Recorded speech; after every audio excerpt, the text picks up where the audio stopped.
Forum কর্তৃক আয়োজিত আজকের এই ফলস্বরূপে প্রিয় সভাপতি, সম্মানিত অতিথিবৃন্দ, আমার সাংবাদিক বন্ধুগণ এবং সুধীবৃন্দ, সালাম আলাইকুম। প্রথমে আমাকে দাওয়াত দেওয়ার জন্য কৃতজ্ঞতা জানাচ্ছি।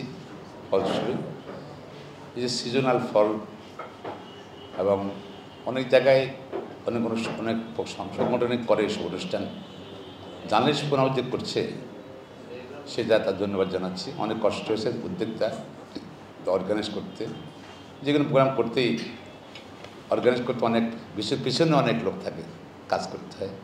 কারণ আমি ছোটোবেলা থেকে সম্মান করে আসছি, তো সো আমার যে অভিজ্ঞতা থেকে তাদেরও ধন্যবাদ জানাচ্ছি। সভাপতি হিসেবে যেটা বললেন যে আপনাদের অফিস যাওয়ার ব্যাপারে, সেটা আপনারা উদ্যোগ নেন, আমরা তো সহায়তা করবো আপনাদের বিষয়ে। আমরা সবাই চাই, আমাদের তো একটা ক্যারেক্টারের মধ্যে আছে আর কি, যারা নোয়াখালীর জামাই আছেন বা নোয়াখালীর বাইরে আছেন তারা মাইন্ড করেন না। আমরা মনে করি, আমরা সবাই মনে করে যে ভাই ভাই ভাই বোন, মা বাবা রক্ত একই রক্ত। নোয়াখালীরা মনে করেন নোয়াখালীরা যেখানে থাকেন একই রক্ত মানুষ, ঠিক আছে? এই জন্য যেখানে নোয়াখালীর লোক থাকে আরেকজন নোয়াখালীর একটু খোঁজ খবর নেয়, তার প্রতি একটু দরদ দেখায়, স্বাভাবিক কারণে। তো নোয়াখালীর মানুষ আমার মনে হয় যে উদ্যোগেই নোয়াখালীর মানুষ ওই রক্তের টান হিসাবেও সবাই আপনার সাংবাদিকের বাইরেও লোকজন সবাই সাহায্য করবো, আমি সহায়তা করবো। ধন্যবাদ। এখন যেটা হচ্ছে যে আপনাদের যেটা আমাদের নোয়াখালী ফোরাম, জার্নালিস্ট ফোরামকে আরও কীভাবে আরও এটার অ্যাক্টিভিটিস কীভাবে বাড়াবেন। আপনারা তো মোটামুটি অনেকেই প্রায় সবাই অনেকেই সাংবাদিকতা করেন, যে নোয়াখালীর সম্পত্তি কিন্তু খুব আলোচনার বিষয় ব্যাপার হয়ে গেছে, যে বাংলাদেশের সবচেয়ে ওয়ান অফ দ্য ধনী দেশ জেলা হিসেবে নোয়াখালী একটা প্রতিষ্ঠা লাভ করেছে। এবং এটা কীভাবে, কেন, কী কারণ হয়েছে। নোয়াখালী কিন্তু আপনারা প্রাইভেট হতে তারপরে ফেসবুক করতে পারেন, ফাইল স্টোরি করতে পারেন, বিভিন্ন দর্শনীয় অনুষ্ঠান, দর্শনীয় জায়গাগুলো না নোয়াখালীর, সেগুলো আপনি তুলে ধরতে পারেন। এই নোয়াখালীর যেমন সার্কেলে কি কি ইয়ে আছে, মন্ত্রীপাড়া আছে, হ্যাঁ, কেউ জানে নাকি? এটা তো সবাই আলোচনা কি মন্ত্রীপাড়া, এখানের মধ্যে কত মন্ত্রী আছে, মন্ত্রী পাড়া হয়ে গেছে এর মধ্যে, হ্যাঁ, এটা একটা নিউজ দিতে পারে নাকি? আপনার বিভিন্নভাবে নোয়াখালীকে আমরা হাইলাইট করতে পারেন। নোয়াখালীর দর্শনীয় স্থানগুলো আমাদের এটাকে সুন্দর করার জন্য এগুলো পরিদর্শন করতে পারেন। এটার উপরে জাতীয়ভাবে আপনারা নিউজ করতে পারেন, তাহলে এগুলো নোয়াখালী কিন্তু মানুষ দেখতে যাবে অনেক কিছু। নোয়াখালীর মধ্যে একটু আমাদেরকে দেশ শব্দ বাংলাদেশে মানুষ ফরেন ভাবে থাকবে নাকি? হ্যাঁ, নোয়াখালী মানুষের ফরেন ভাবে না, হ্যাঁ, ঠিক আছে। দর্শনীয় জায়গাগুলো আমরা হাইলাইট করতে পারি, ওখানে আপনার ফ্যাসিলিটিস কী আছে, থাকার জায়গা আছে কি।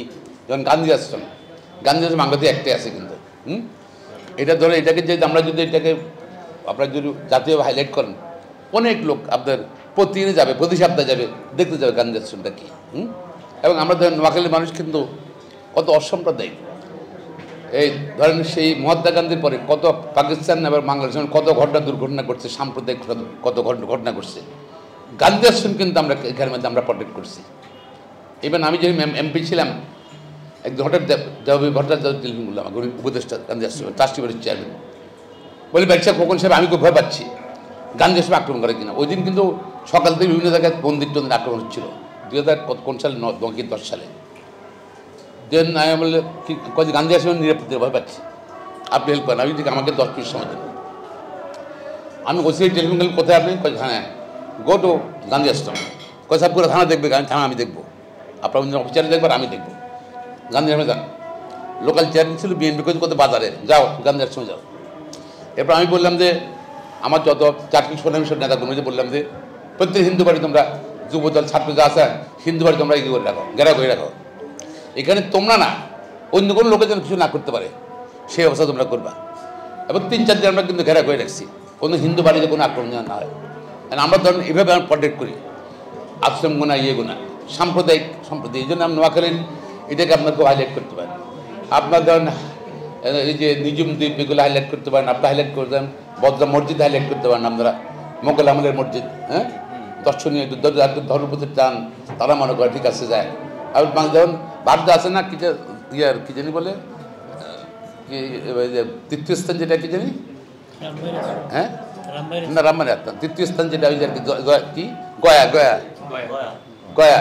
আমরা হিন্দে গেছি, গয়াটা কি দেখতে গেছি, আমরা মুসলমান কিন্তু গয়াটা কি দেখতে, কেন এত হিন্দু এখানে চলে যায়? হ্যাঁ, হ্যাঁ সেটা এই জন্য আপনি ধরেন বদলা মসজিদ জন্য হাইলাইট করার জন্য আপনার চৌমুনিতে অনেক ইম্পর্টেন্ট জায়গা আছে হাইলাইট করতে পারেন এগুলো দর্শনীয় স্থানগুলো এটাকে যত আপনারা ধরো এখন তো অনেক কিছু আমরা জানতাম না এতভাবে হাইলাইট করা হয় এতে মনে হয় যে নিজে চলে যায় এখন আমরা মনে হয় যে আপনার সাংবাদিক যারা আসলে অ্যাসাইনমেন্ট নিয়ে আপনারা করতে পারেন এগুলো প্লাস নোয়াখালীর এই বাংলাদেশের নোয়াখালীর ব্যবসায়ীরা কী করতেছে না করতেছে অ্যাক্টিভিটিসটা কী যেমন আমাদের স্টিল খাতে সিমেন্ট খাতে তার বেভারেজ খাতে নোয়াখালীর এই ব্যবসায়ী এগুলো সব আপনারা নিয়ে আসতে পারেন তারপর আমাদের মানে রাস্তাঘাট কী অবস্থা আছে ডেভেলপমেন্ট কী অবস্থা আছে তাহলে কিন্তু আমরা যদি অনেক উন্নত আছে নোয়াখালী ফ্রেন্ডলি বললাম খারাপ অবস্থা রাস্তাঘাট খারাপ আছে তারপরে কিন্তু অনেক জেলা থেকে অনেক ভালো অবস্থা আছে আমরা ধারাবাহিকভাবে রাস্তাঘাট কিন্তু উন্নয়ন এগুলো কিন্তু কমিউনিকেশন করে দেখালে